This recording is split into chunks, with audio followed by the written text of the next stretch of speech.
mga papa, ano. Along the way, going to Dalton Pass, meron tayong nadaanan ditong hanging bridge. So, tingnan natin kung ano meron dito.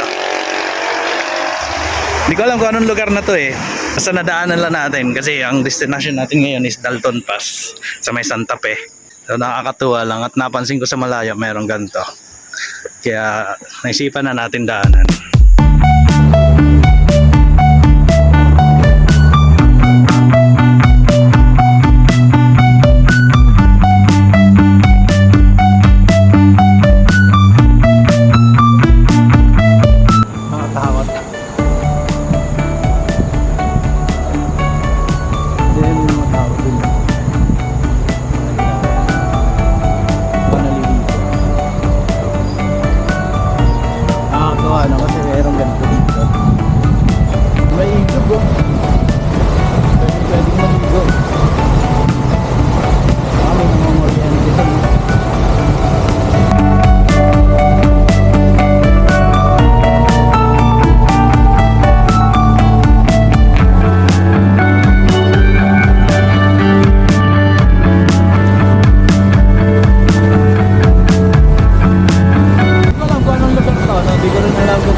Siya.